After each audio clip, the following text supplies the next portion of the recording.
The US begins airdropping food into Gaza as Palestinians there face starvation. But aid agencies say it's an ineffective way to deliver much-needed assistance. So, can the airlift make a big difference for the so many desperate to eat? This is Inside Story.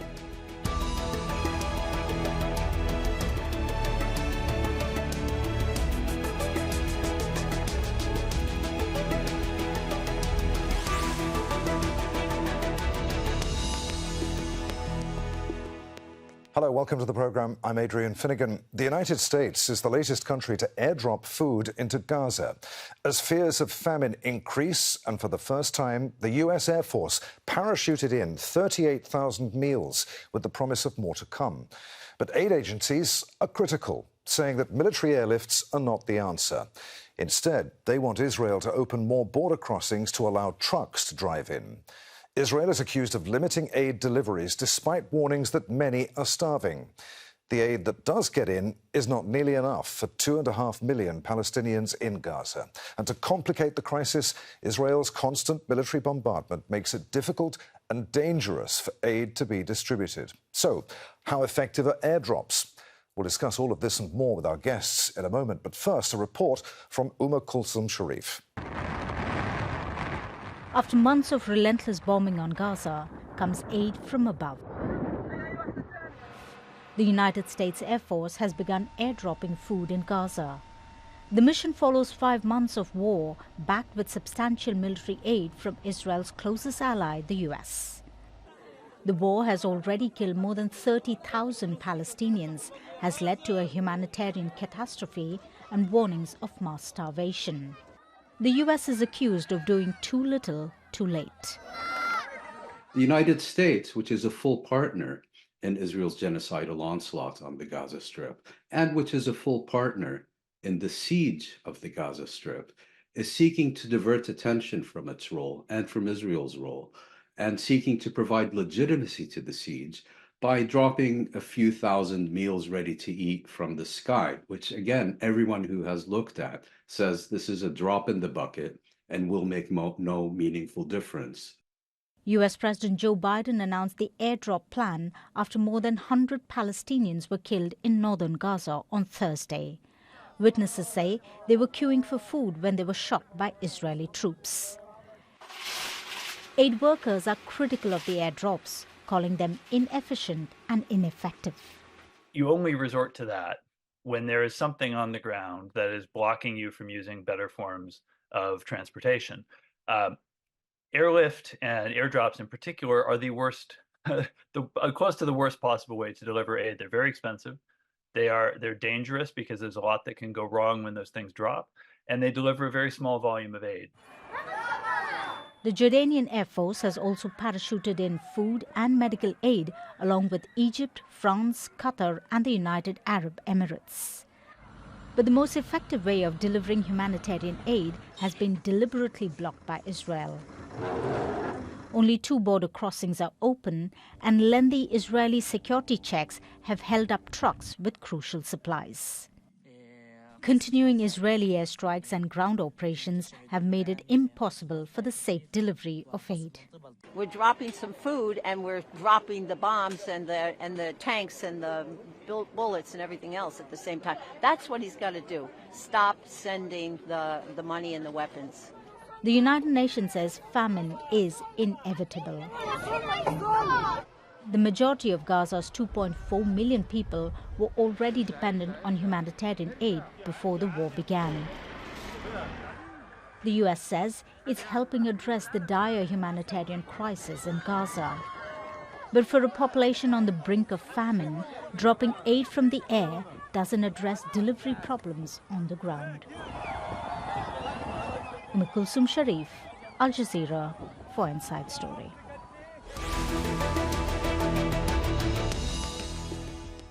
Let's bring in our panel of experts. From Ramallah, we're joined by Bushra Khalidi, the policy lead in the occupied Palestinian territory in Israel from Oxfam. Joining us here in Doha is Tamer Khammout, a professor of public policy at the Doha Institute for Graduate Studies. He specializes in international aid, and also in Ramallah is Asil Baidoun, the Acting Director of Advocacy and Campaigns for the charity Medical Aid for Palestinians. Welcome to you all. Bushra, let's start with you. As you heard in that report, the airdrop has been widely criticised by aid groups. Why is that? Is it not the most effective way to quickly get in food aid to starving people? Well, I mean, we're talking about 2.2 million people. So, let's just do some basic maths. We're talking about, 3 meals a day, 3 times 2, about, 7 million to 8 million meals a day through airdrops. I mean, does that sound, I think a normal person, that sounds ineffective and not extremely easy to do, particularly that first, Israel controls the airspace. It's great that there's been negotiations on this, and the Jordanians and others have been able to coordinate, including the US, have been able to coordinate some access to that airspace. But this does not address the solution. Again, it was the same thing during the temporary pause, the 5-day pause. This was a similar solution. We were criticized for criticizing the pause, but the pause brought ineffectively nothing to Gazans except a few more trucks. But look at us 5 months down the line from the beginning of the war, and we are at the brink of famine. We have 10 children that have died from starvation last week. And again, the humanitarians are being used, and the humanitarian crisis is being leveraged as a solution to all of this, when really the solution to all of this is a long-standing 17-year-old blockade on Gaza and a military occupation that policymakers have not been wanting to deal with. And again, this is another, clear show that they will not address the root causes and instead find technical solutions to address the humanitarian crisis. And so this situation has been painted as a humanitarian crisis when effectively this is a political issue, and the solution is a political one. And we as humanitarians should not be used to address a political solution. We should accompany a political solution. And there has been no political solution yet reached, despite the fact that millions of global citizens, including world leaders around the world and policymakers, have been calling for a ceasefire for the last 5 months, including calling for a stop to a sale of arms, because effectively, if you get a ceasefire, then you can get the trucks in, then you can get the humanitarian workers in, and then we can do our job. Still, the airdrops, we still cannot do our job. The situation on the ground remains exactly the same. Tama, Professor, do you agree? They may not be effective, but at least something is getting to those who need it most. Well, Adrian, at this stage, when the entire international community has failed Palestinians, of course, getting some food to the rest of the Gazans who are stuck in the north, it's okay, but it's not enough. Let me put it in this way. Israel has full control of the borders. There are 3 border crossings that lead to the Gaza Strip. You have hundreds of trucks massing on the Egyptian borders, and the Israelis are delaying the entire process to allow aid to enter, and they're just allowing a minimum unlimited number of aid to enter. Israel could easily, for example, open the Karmabu Salim crossing, which leads to Gaza and the north, and allow trucks to go inside. But that's not happening. What's happening now, we see the entire north is being cut and isolated from the rest of the Gaza Strip. The Palestinians who are left, who remain there, they're being starved now. And there is no civil order, and that's very important. When we talk about aid delivery, even in conflict times, there should be a good conduct of delivery. It means you do no harm. You try your best to not to do any harm. So what's happening now when you airdrop these aid deliveries, basically it's the survival of the fittest. So you put people in this situation where they rush and they crowd to go and get the aid. So it's like first come, first serve. And then you see incidents, sad incidents of people also getting injured and happens, and even shot at by the Israelis. So it's chaos by design. While the solution is very clear and obvious, it's lifting all the restrictions on aid, opening the borders, and most importantly, immediate ceasefire, because you cannot deliver aid while the war is still ongoing. And that's the thing. So I think what's happening is more or less is a show And it's an insult, and it's like adding more salt on to the injury when these countries, influential countries, especially the US, resort to these means just more or less to save face their position and say, well, we're trying to do something. But the reality, the structural obstacles existing on the ground, they are controlled by Israel, and the only way to do it is to pressure Israel to remove and lift these restrictions, and also allow aid agencies to do their work in Gaza and to distribute and deliver aid in a fair and humane way, instead of pushing Palestinians to fight over aid and turning Gaza into a jungle where people run left and right just to find food. And that's it. This is sadly where we are now. Asil, I see you nodding. What about medical aid? Are airdrops at least an effective way to ensure that vital medicines and life-saving medical equipment get into Gaza quickly? Yes, Andrea, but let's remind the viewers, the entire health system in Gaza has been demolished. There are only there are only 1 or 2 hospitals left in the north who are partially operating. Most of the doctors have been expelled to the south or even left the Gaza Strip. So who's gonna process these medical shipments or even provide treatment to the people? And you know what? I mean, once their airdrops are dropped to the Gaza Strip, they're not marked whether, I mean, they're not coordinated with any civil order in the ground. So they create more and more chaos. Okay, let's hear from Asil then. I saw you nodding in agreement. What do you think about that? I think the question by itself is problematic. We know that we're talking about a situation of plausible risk of genocide, and airdrops usually are used when there is a natural disaster, and the only way to reach the people because of natural reasons is by air. And what we are seeing here, for me, is really problematic. In such context, where starvation is man-made and deliberate, I cannot agree more with Bushra. And I mean, the effect of airdrops, whether intentional or not, is to relieve Israel and its supporters of pressure to lift the total siege, where it has a clear intent of causing maximum suffering and death to as many people as possible. Like, for me, I cannot find the words to describe countries like the US failing to make Israel responsible for just opening the crossings, like Karni crossings, Erez crossing, to end the systematic and intentional campaign of starvation. And they just decide not to and just drop aid from the sky. I mean, some of this aid will end up in the sea.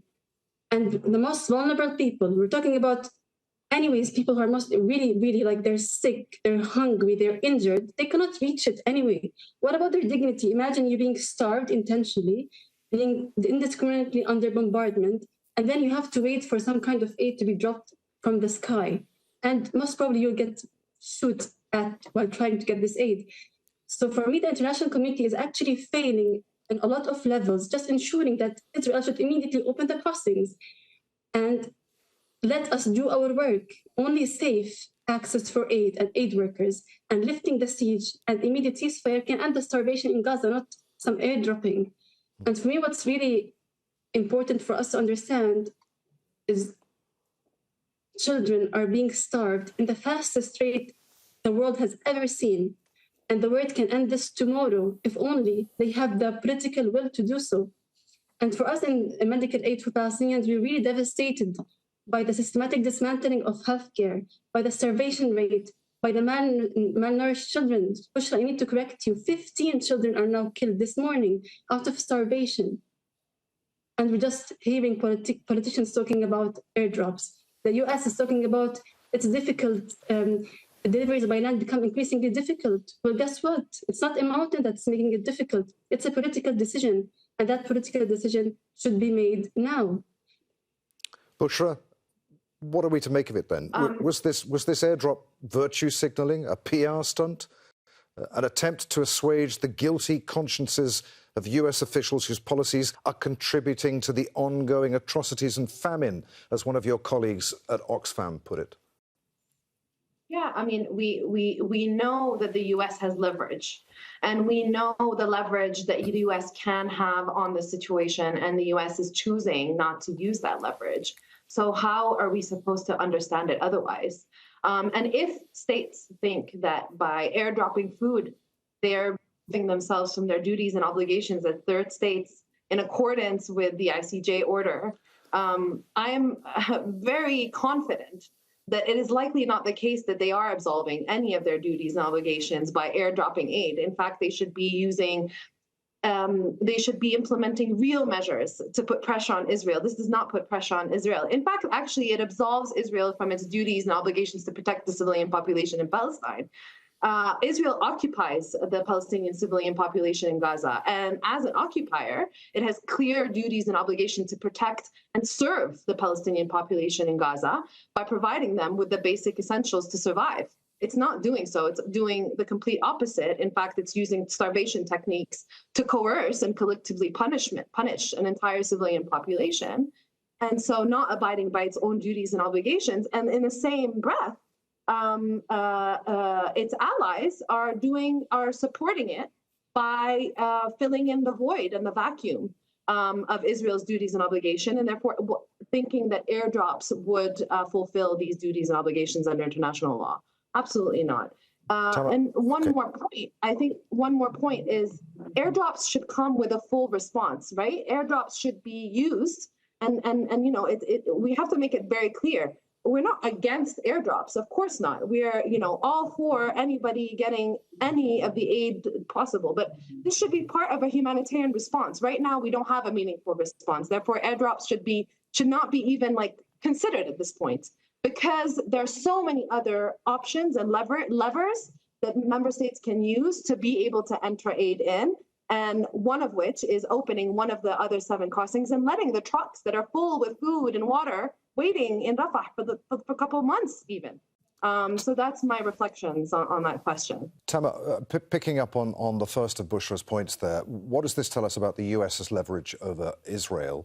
As we've heard many times on this program and elsewhere on Al Jazeera, the US could stop Israel's war today by cutting off the supply of arms to Israel and using its leverage. So on the one hand, it's supplying the bombs that are killing innocent people by the thousands, and on the other, it's airdropping food to feed the starving survivors. It's madness, isn't it?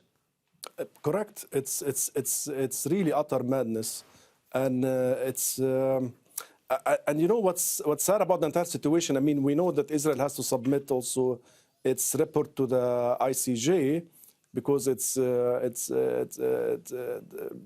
mandated to do so. And it seems like Israel does not even care about this, to an extent that probably the US is orchestrating this airdrop with some other countries just to, again, save face Israel and say Israel has allowed us in coordination and coordinated with us to allow this happening, you know. And again, I mean, the key question here is that before this war, I mean, there was a very strong UNRWA operation in the Gaza Strip. And let's remind the viewers that UNRWA, aid was cut to UNRWA, and UNRWA is being defunded now for accusations that have not been investigated yet. And it's a systematic operation. So what you see here is, it seems like there is a systematic campaign of, first of all, destroying or diminishing any presence for aid organization, including UNRWA, then creating these precedents where aid is being dropped, aid is being dropped from airplanes into Gaza Strip, and then creating this chaos in the population to dehumanize them, turn them into animals who fight in times of war. Sadly, I have to use this. When you see these scenes, I mean, people fighting over aid. Who comes first? The one who has a higher chance to survive. And that's by itself, this is all a human-made tragedy. It's by design. And that's so sad. And again, yes, we know the position of the U.S. I'm in no position to defend the U.S. I mean, the Americans can defend themselves. I mean, the U.S. government in particular. But really, again, back to the international protection and international humanity, international law, it's an utter failure to watch this happening. It's like a dark comedy, and it's a sad, horrific reality to see this happening in the Gaza Strip. And the inability of the international system, the UN, to kick in and do something about it, it's a failure. It's a huge failure, and I worry about the future. I mean, we will see similar situation happening in other countries, because Gaza has become a precedent and has become a case study of delegalizing international law, weakening it, humiliating it, and I fear of a dark future for humanity even because of this conduct. Yeah. I want to talk to you about humanitarian law, international law, in just a few moments, Tama. But first, Asil, is Israel actively blocking the delivery of humanitarian aid by road into Gaza, or are, as it argues, aid agencies at fault? I just want to read you a quote here from a spokesperson for the Israeli embassy in London, who said recently that Israel is enabling the entrance of humanitarian aid into the Gaza Strip and is facilitating the transfer of any amount of aid requested. The scope of the incoming aid is limited only by the handling capabilities of the UN and other agencies within the Gaza Strip. Claims regarding the food situation in Gaza are inaccurate and are intended to divert the focus from the ongoing failure of these organizations in handling and managing the distribution of aid to the residents who need it. What do you make of that? I mean, we have been working so hard in securing all these aid trucks, and most of them are just queuing in Rafah, waiting for approval, security approval. Israel made the design for entering aid really complex, and we're talking about really a lot of trucks that the UN, international humanitarian agencies that have been really getting everything needed, just waiting for Israel to allow it in. Of course, I'm not saying that the humanitarian aid has been working perfectly, but the core and the root issue was Israel allowing the aid entry into Gaza. I have colleagues who've been waiting for hours, not even days, waiting for our trucks to enter Gaza. And what's making them wait is Israel's policies. So for us, we just say that it's not the duty of, it's not the fault of humanitarian agencies, it's the fault of the occupation, who actually announced that they want people in Gaza to use starvation as a weapon of war. So this is my response. Bushra, I know you want to pick up on that, but I'll add a question to that. The Biden administration says that it's also considering shipping aid directly to Gaza from Cyprus by boat. I mean, is that a viable alternative? Does Gaza even have a functioning port right now? And once it gets to the port, it's going to face the same problem, isn't it? Who distributes the aid? I mean, again, I totally agree with Asil's point. I think, again, the main duties and obligations under international law are Israel. Israel is occupier, and therefore Israel has clear duties and obligations to the occupied people it occupies in Gaza. So that needs to be made very clear when, we talk about, whose responsibility, who has the greater responsibility. Sure, the humanitarian community also has a responsibility. We also have a responsibility of duty of care to our staff and to our colleagues. Sending our colleagues to deliver food and provide medical aid and medical supplies under bombs, is that principled? We are having, real questions within the humanitarian community, real conversations about, are we breaching our duty of care to our staff as well by asking them to work and deliver food during these times when the bombs are raining on them? Of course not. We should not be sending our team. So it's been, beyond Israeli restrictions, let's just talk about the relentless bombardment that's been happening over the Gaza Strip for the last 5 months. That's also impeded our work, not only in terms of the amount of damage on roads, which makes it, which delays the entire, aid delivery process, but also the fact that there are live bombs while trucks are on their way to deliver aid.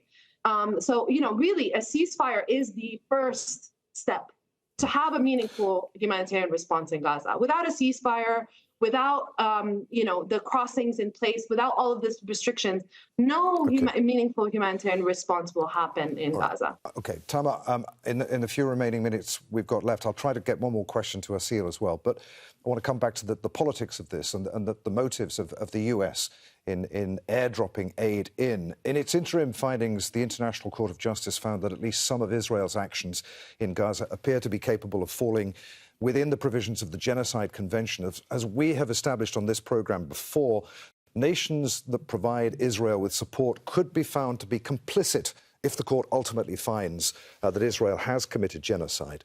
Could the US argue that by airdropping aid, it isn't complicit in any act of genocide?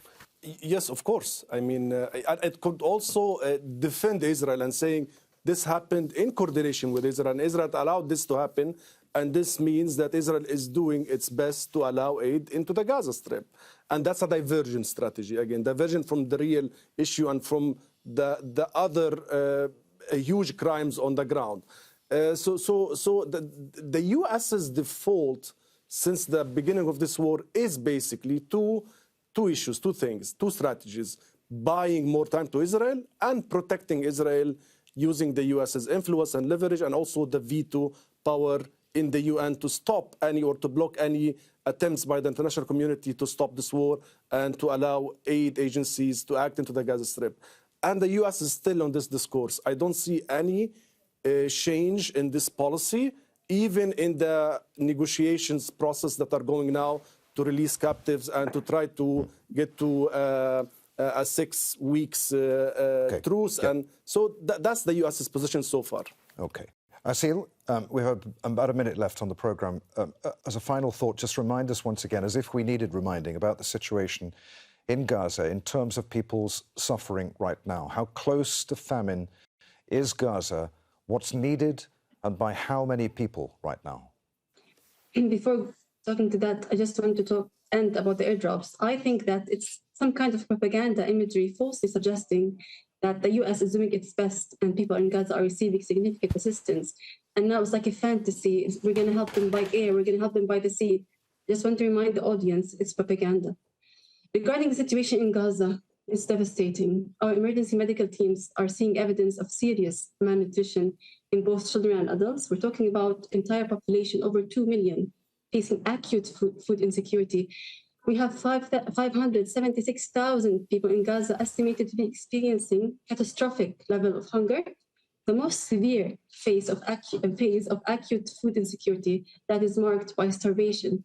We're talking about 1 in 6 children under 2 years old in northern Gaza acutely malnourished, 90% under 5 suffering from infectious diseases. Conservative projection studies are estimating 58,000 additional deaths over the next 6 months if there is no ceasefire. Not from injuries, but from spread of infectious disease and malnutrition. We have lack of food, water, and medicine. And we're talking about experiencing crisis level of food insecurity. Asil, many thanks indeed. We're out of time. Many thanks to all of you for taking part in the discussion today. Bushra, Khalidi, Tamar Kalmout, and Asil Baidoun. And as always, thank you for watching. You can see the programme again at any time by going to the website, which you'll find at aljazeera.com. For further discussion, you're welcome to join us at our Facebook page at facebook.com/AJ Inside Story. And of course, you can join the conversation on X. Our handle there is @AJ Inside Story. From me, Adrian Finighan, and the team in Doha. We'll see you again. Bye for now.